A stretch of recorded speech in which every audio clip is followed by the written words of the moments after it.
여러분 안녕하십니까? KT가 무단 소액 결제 피해와 관련해서 서버까지 해킹당한 것으로 드러나면서 개인정보 유출 위험도 가중되고 있습니다. 게다가 KT는 이런 해킹 사실을 인지하고도 사흘 뒤에야 당국에 신고해서 늑장 신고 비판까지 받고 있습니다. 조슬기 기자. 네, 조슬기입니다. 이 소액 결제에서 KT 서버도 해킹에 뚫렸다고요? 그렇습니다. KT는 어젯밤 자정 무렵 한국인터넷진흥원 키사의 서버 침해 흔적 4건과 의심 정황 2건을 신고했다고 오늘 밝혔습니다. SK텔레콤 대규모 유심 해킹 사건 이후 외부 보안업체에 의뢰해 4개월 동안 전사 서버를 점검한 결과 이 같은 사실을 확인했습니다. 윈도우 서버 침투 후 다른 서버 계정 정보를 빼내 옆 서버로 이동하는 이 내부 측면 이동 시도를 비롯해 본넷 감염 사실과 민감 정보 탈취 흔적 등이 발견됐습니다. 다만 KT 측은 정확히 어느 서버에서 어떤 정보가 유출됐는지 정확히 알 수 없다며 향후 정부 조사에 협조해 구체적인 침해 내용과 원인을 공개할 것이라고 밝혔습니다. 개인정보 유출 의혹을 부인해오다 뒤늦게 시인하며 말바꾸기 논란이 휩싸였는데 서버 해킹 의혹도 결국 사실로 드러났습니다. 앞서도 KT가 말을 바꾼 바 있는데 이번에도 KT의 늑장 신고가 도마 위에 올랐다고요? 맞습니다. 최수진 국민의힘 의원이 확보한 이 키사 신고 자료에 따르면 KT의 최초 서버 침해 인지 시점은 지난 15일 오후 2시였습니다. 그러나 신고 접수는 이로부터 사흘 뒤인 어젯밤 11시 57분에 이뤄졌습니다.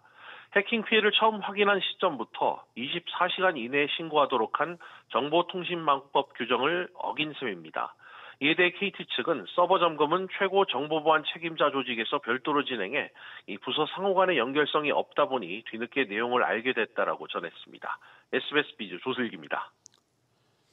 네, 이렇게 이동통신업계와 금융권에서 연이어서 심각한 해킹 사고가 반복되면서 우리 보안 시스템에 구조적 문제가 있는 것 아니냐는 지적도 나오고 있습니다. 정부가 뒤늦게 종합대책을 마련하며 과태료 강화와 징벌적 과징금 도입 등 강력 제재 방침을 밝혔지만 정부도 늑장 대응이 도마 위에 올랐습니다. 계속해서 김동필 기자입니다. 지난 4월 SK텔레콤 해킹 사태 당시 정부는 전 통신사 서버를 점검한 뒤 특이사항이 없다라고 결론냈습니다.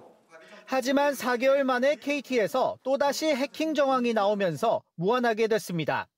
그 당시에 전수조사 결과에 따르면 또 양사는 그 SKT에서 발견된 그런 악성 코드는 발견되지 않았다는 점을 저희가 확인한 것이고요. 보안 상태 전반에 대해서 저희가 이렇게 집중 점검한 거는 아니었다는 점. 해외와 비교할 때 우리나라 보안 정책의 기본이 무너졌다는 지적도 나옵니다. 우리는 기업의 자율적 예방에 의존하면서 구멍이 뚫리고 나는데 주요 해외 국가는 국가 차원에서 사이버 보안을 따로 관리하고 있습니다.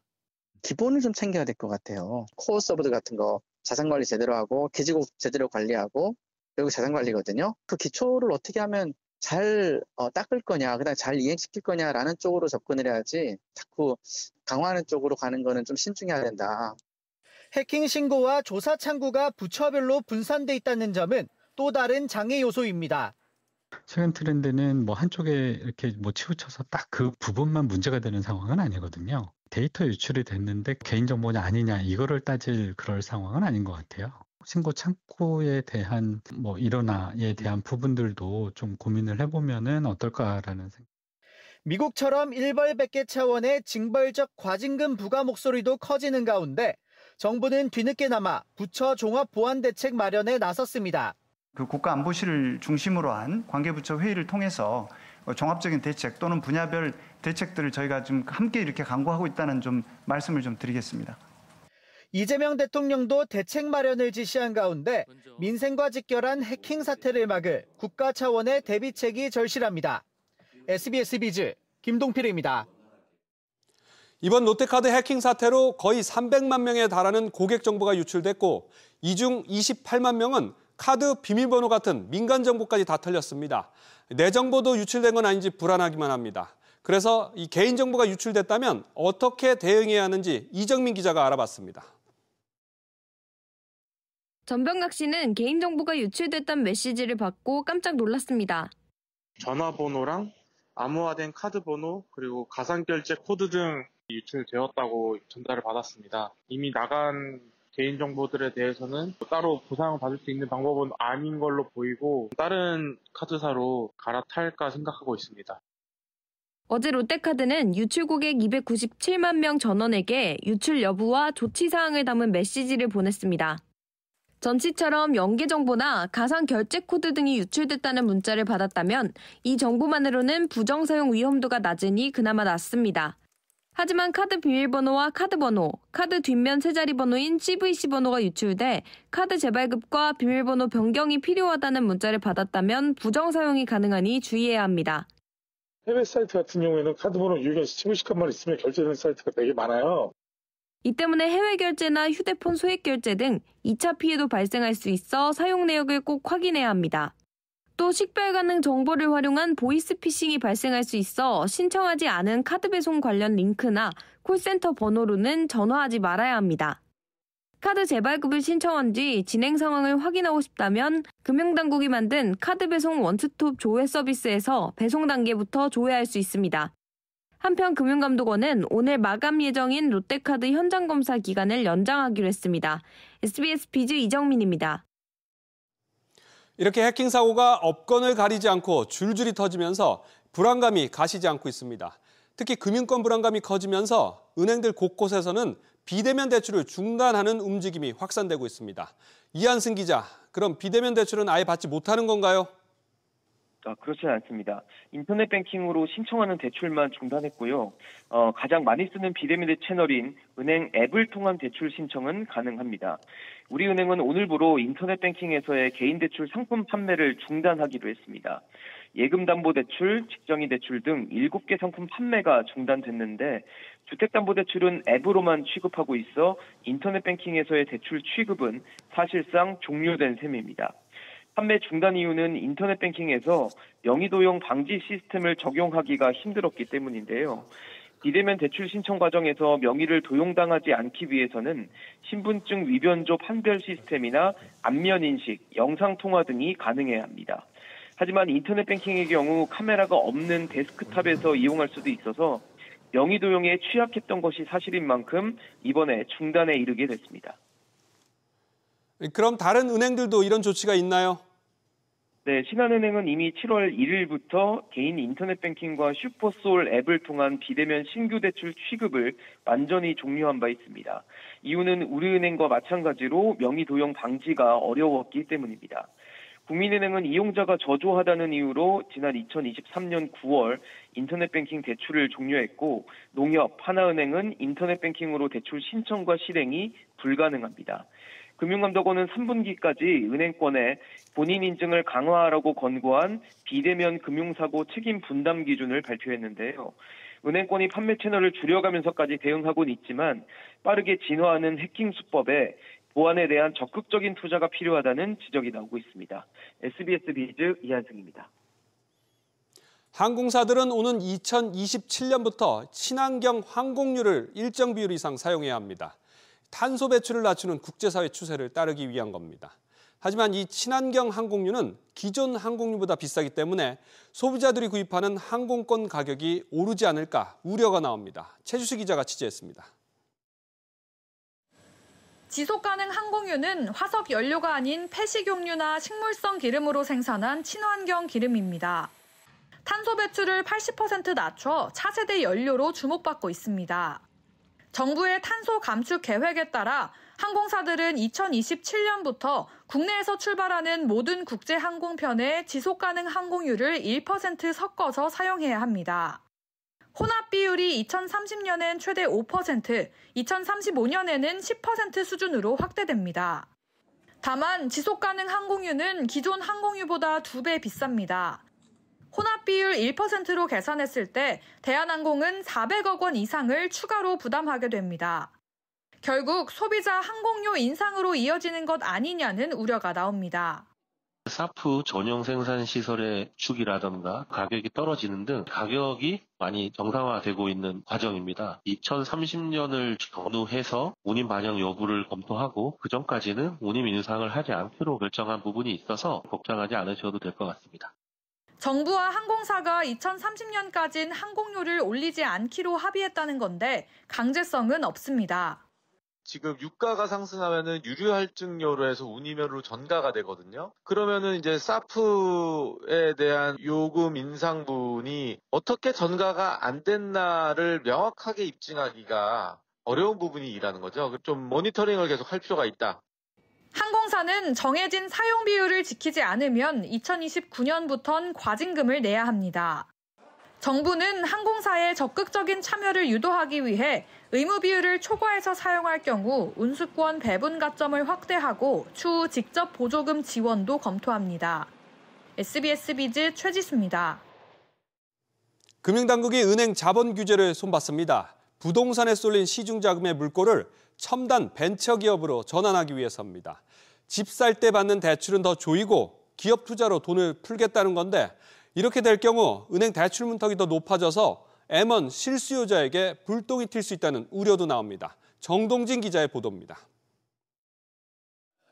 정부 발표의 핵심은 은행의 대출과 투자에 붙는 위험가중치 규정을 바꾸는 겁니다.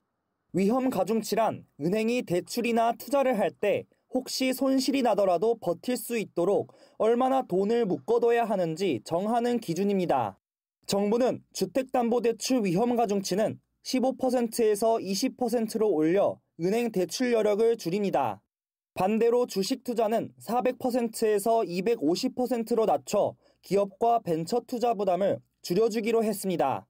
한국금융에 대해서는 담보대출 등 손쉬운 이자 수익을 추구한다는 비판이 끊이지 않고 있습니다. 이에 생산적 금융으로의 대전환을 위하여 이렇게 해서 부동산으로 갈 돈을 기업으로 돌리겠다는 구상입니다. 보수적인 규제를 개선해 최대 31.6조 원까지 투자 여력을 확대할 수 있도록. 하지만 은행들은 현실적으로 다른 선택을 할 가능성이 있습니다. 은행권 고위 관계자는 모험자본 규제가 풀려도 주담대 규제로 순이익이 줄면 투자 여력은 기대만큼 생기지 않을 수 있다고 설명했습니다. 실제로 은행이 국제결제은행 기준 자기자본 비율 12%를 유지하려면 주담대 자산 1조 원당 자본 부담이 60억 원 늘어나게 됩니다. 이에 따라 금융당국은 연간 주담대 공급이 최대 27조 원 줄어들 것으로 보고 있습니다. 이 과정에서 부동산 실수요자는 원하는 대출을 못 받게 되거나 은행이 자본을 더 쌓으려고 이자를 올릴 수 있습니다. 우량한 담보대출을 중심으로 취급하고 리스크가 높은 대출은 줄이는 방향으로 움직일 수 있습니다. 또한 자본순이익 상승 압박에 금리가 올라갈 수밖에 없는 구조가 될 수도 있고요. 금융당국은 비실수요자 대출 위주로 줄어드는 효과가 클 것이라면서도 실수요자 피해가 발생하지 않도록 고민하겠다고 밝혔습니다. SBS 비즈 정동진입니다.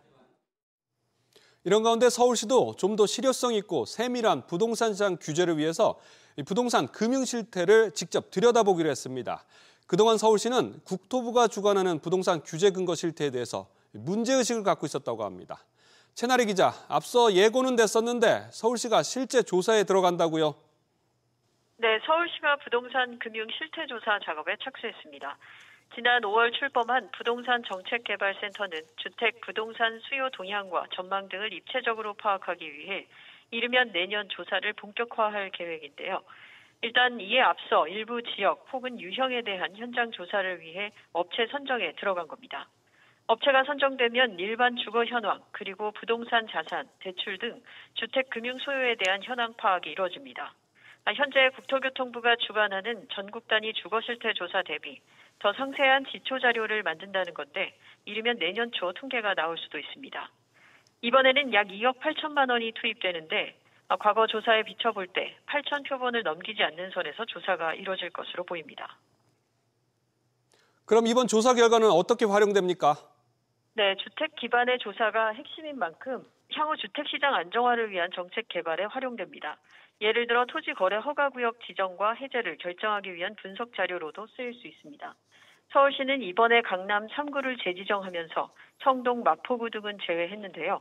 서울시 내부에서는 토지 거래 허가제를 필요할 때만 제한적으로 활용해야 한다는 입장이 반영된 것으로 보입니다.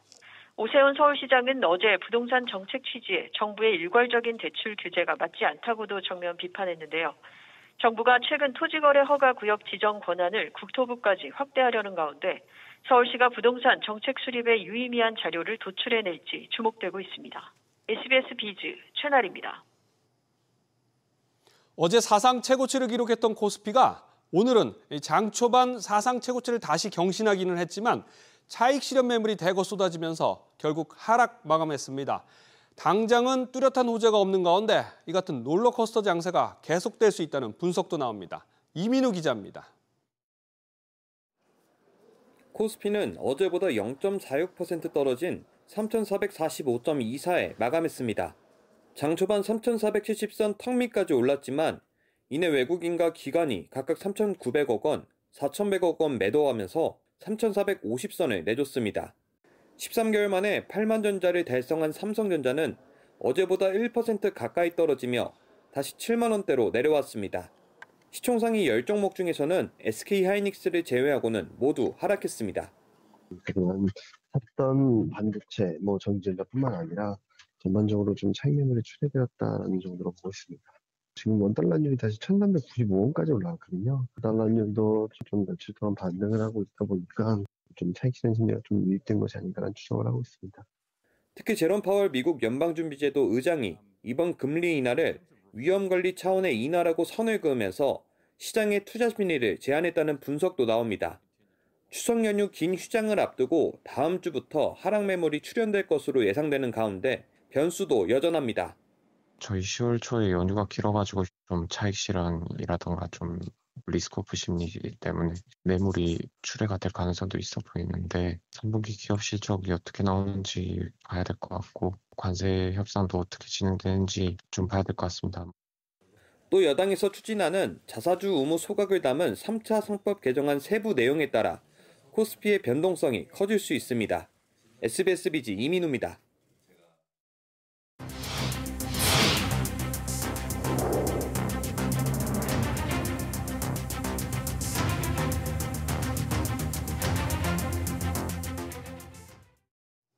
미국 자동차 관세 충격과 전기차 보조금 축소에 직면한 현대차가 미국 금융시장의 심장부 뉴욕에서 해외 첫 인베스터데이 행사를 열었습니다.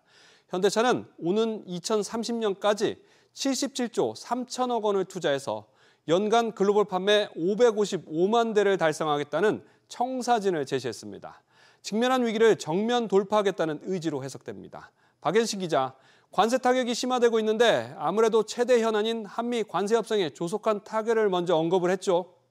현지 시간 18일 무뉴스 사장은 한국산 자동차에 대한 미국의 관세율을 현행 25%에서 15%로 낮출 수 있도록 한미 양국이 무역 협상 후속 합의에 빨리 도달할 수 있기를 희망한다고 밝혔습니다.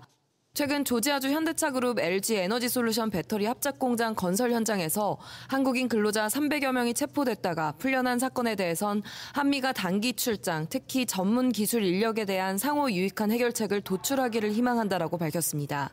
미국 투자의 상징이자 미래 모빌리티 전진기지 현대차 메타플랜트 아메리카가 본격 가동에 들어갈 준비를 시작했다고 밝혔습니다. This is a major step forward in our U.S. manufacturing strategy. And they will expand production capacity by 200,000 units by 2028, with a clear focus on hybrids and battery EVs. 친환경차 중심의 대규모 투자 확대 계획도 내놨죠. 지난해 미국에 판매된 차량 가운데 친환경차 비중은 20%입니다. 이에 현대차는 하이브리드와 제네시스 판매 확대를 통해 현재 40% 수준의 미국 생산 현지화율을 2030년까지 80%까지 확대하겠다고 밝혔습니다. 2030년까지 엔트리부터 중형, 대형, 럭셔리를 포함해 18개 이상으로 늘릴 방침이라고 밝혔습니다. 전체 투자 규모는 지난해 발표 금액보다 7조 원 증가한 77조 3천억 원이고 미국 투자 금액은 기존 11조 6천억 원에서 15조 3천억 원으로 3조 7천억 원 늘렸습니다. SBS 비즈 박연신입니다. 이재명 대통령은 타임지 인터뷰에서 미국의 요구가 너무 엄격했다고 밝혔습니다. 오늘 새벽 방미 일정을 마치고 귀국한 여한구 통상교섭본부장은 미국의 일본과 한국은 다르다는 부분을 제시했다고 말했습니다. 관세 협상에서 우리 정부가 쉽게 물러서지 않겠다는 의지를 재차 드러낸 겁니다. 그만큼 미국과의 교착 상태가 길어질 수 있음을 의미하는데 앞서 전해드린 대로 현대차처럼 빠른 해결을 희망하는 우리 기업들 고민이 깊어질 수밖에 없습니다. 윤지혜 기자입니다. 3,500억 달러 규모 대미 투자 펀드를 둘러싸고 잇따라 나온 이재명 대통령과 여한구 통상본부장의 발언은 앞서 미국의 요구를 수용한 일본과 우리나라 상황이 다르다는 뜻으로 풀이됩니다.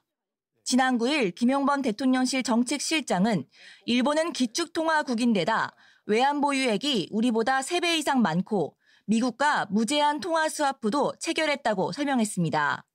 당장 자동차 업계는 관세 타격이 상당 기간 이어질 수 있습니다. 일본이 미국의 요구를 수용해 15% 관세를 적용받게 됐지만 한국 자동차 업계는 여전히 25% 관세가 적용돼 가격 경쟁력 하락이 우려됩니다. 수출 기업 입장에선 시점을 잡기 어려워 영업 활동이 위축될 수 있습니다. 타결 이후에 본격적으로 수출을 하는 게 나은 건지 아니면 지금 수출을 해야 되는 게 나은 건지 어느 시점에 환율 변동을 고정시켜야 될지 올해 때 수출 계획한 물량을 자재 확보는 필요한데 그런 것도 또 하청 기업이 또 어떻게 수주를 받아야 되는지. 현대차 기아는 미국 현지 생산 비중을 늘리며 관세 소나기를 피하려 하고 있습니다. 하지만 최근 현대차 LG에너지솔루션 합작 배터리 공장에서 발생한 한국인 노동자 구금 사태 등으로 배터리 등 불확실성이 남아 있습니다. 한편 우리나라의 2분기 해외 전체 직접 투자액은 지난해 같은 기간보다 13.4% 줄었는데 이 가운데 미국에 대한 직접 투자액은 14.2% 감소했습니다. 기획재정부는 미국 관세 협상 장기화 등에 따라 투자 불확실성이 커진 결과라고 설명했습니다. SBS BD 윤지혜입니다. 이런 가운데 이재명 대통령은 유엔 총회에 참석하기 위해서 다음 주에 3박 5일 일정으로 미국 뉴욕을 방문합니다. 트럼프 미국 대통령도 참석할 예정이긴 하지만 현재까지 2차 한미정상회담은 예정에 없습니다. 대신에 이번 방문을 계기로 미국 금융사들과 투자 행사도 열릴 예정인 가운데 이 대통령은 월가 거무급 인사들과 만나서 국내 투자 유치 세일즈에 나설 계획입니다. 우영준 기자의 보도입니다. 190여 개국 정상이 참석하는 이번 유엔 총회에선 이재명 대통령은 7번째 연사로 나섭니다. 또 우리나라 대통령으로서는 최초로 안보리 공개 토의도 주재할 예정입니다. AI와 국제 평화 안보를 주제로 개최되는 이 회의에서 이 대통령은 모두의 AI 기조하 국제사회의 평화 안보 번영을 위한 공동의 대응 논의를 주도하실 것입니다. 뉴욕 방문 첫째 날 이 대통령은 1경 6천조 원에 달하는 세계 최대 자산 운용사 블랙록 회장을 만납니다. 이 자리에선 AI와 에너지 협력 방안을 논의할 예정입니다. 정부가 풍력 등 신재생 에너지 전환에 대규모 투자를 예고한 만큼 이와 관련된 실질적인 투자 논의가 이뤄질 것으로 보입니다. 넷째 날인 25일 오전엔 뉴욕 월가에서 국가 투자 설명회인 대한민국 투자 서밋도 개최됩니다. 코스피 5천 시대를 공약한 이 대통령은 직접 주요 글로벌 핵심 투자자들을 만나 우리 증시 활력을 위한 투자를 요청한다는 계획입니다. 코리아 디스카운트 해소를 넘어서 코리아 프리미엄을 본격적으로 알림으로써 연중 최고가를 경신 중인 한국 증시에도 더욱 활력이 될 것으로 기대합니다. 이 자리엔 월가의 거물급 금융인들도 대거 참석할 예정이라고 대통령실은 예고했습니다. 한편 한미 관세 협상이 교착 상태에 빠져 장기화되고 있는 가운데 이 대통령과 트럼프 미국 대통령 간 회담은 계획하지 않고 있다고 밝혔습니다. 위성락 실장은 관세 협상은 강력국과 실무자 차원에서 이루어지고 있다며 10월에도 회담 가능성이 열려 있다고 강조했습니다. SBS 비즈 우형준입니다. 다음 달 아시아태평양 경제협력체 APEC 정상회의를 앞두고 경주는 벌써부터 성공적인 개최를 기원하는 풍성한 사전 행사들로 북적이고 있습니다. 대표적으로 인문학 축제인 경주역사문화포럼도 오늘부터 시작이 됐는데요. 이 세계적으로 명성을 떨친 뮤지컬 어쩌면 해피엔딩의 박천유 작가를 비롯한 국내 유명 연사들이 한자리에 모이는 현장에 이정민 기자가 다녀왔습니다. 경주 시민들은 설렘과 기대를 안고 에이펙 개최를 기다리고 있습니다. 제 주위에서도 준비하는 걸 도와주는 봉사활동도 많이 하고 행사 참여하시는 분이나 뭐 구경하시는 분들이 많이 오셔서 아마 더 많아질 것 같아요. 에이펙을 앞두고 국내외 방문객을 위한 문화행사나 전시로 경주는 벌써부터 활기가 돕니다. 해당하는 날짜에 필요한 거 다 찾아서 보고 있어요. 가보려고. 경주는 이번에 처음 오긴 했는데 자주 오게 될 것 같아요. 경주 에이펙 사전 행사의 하이라이트인 인문문화축제 국제 경주 역사문화 포럼이 오늘부터 21일까지 사흘 동안 열립니다. 같은 주제라도 대중들이 듣기에 좀 이해가 쉬운 언어로 풀어낼 수 있는 그런 분들을 좀 많이 이번에 모셨기 때문에 에이펙뿐만 아니라 전야제 개념의 포럼도 경주 시민들이 이제 주제도 같이 공감을 좀 하고 체감도 하고. 뮤지컬 어쩌면 해피엔딩의 박천휴, 윌 에런슨 작가를 시작으로 경주 예술의 전당에서 국내외 석학과 작가들의 강연이 이어집니다. 내일은 호모사피언스의 저자 조지프 헨릭, 하버드대학교 인간진화생물학과 교수, 오는 21일에는 김상욱 경희대 물리학과 교수가 에이펙의 주제인 연결과 혁신, 번영에 대해 강연합니다. 2025 에이펙을 여는 인문문화축제의 자리, 국제경주역사문화포럼에서 만나요. 강연뿐 아니라 경주 예술의 전당 안팎에선 온 가족이 즐길 수 있는 이벤트들도 마련됐습니다.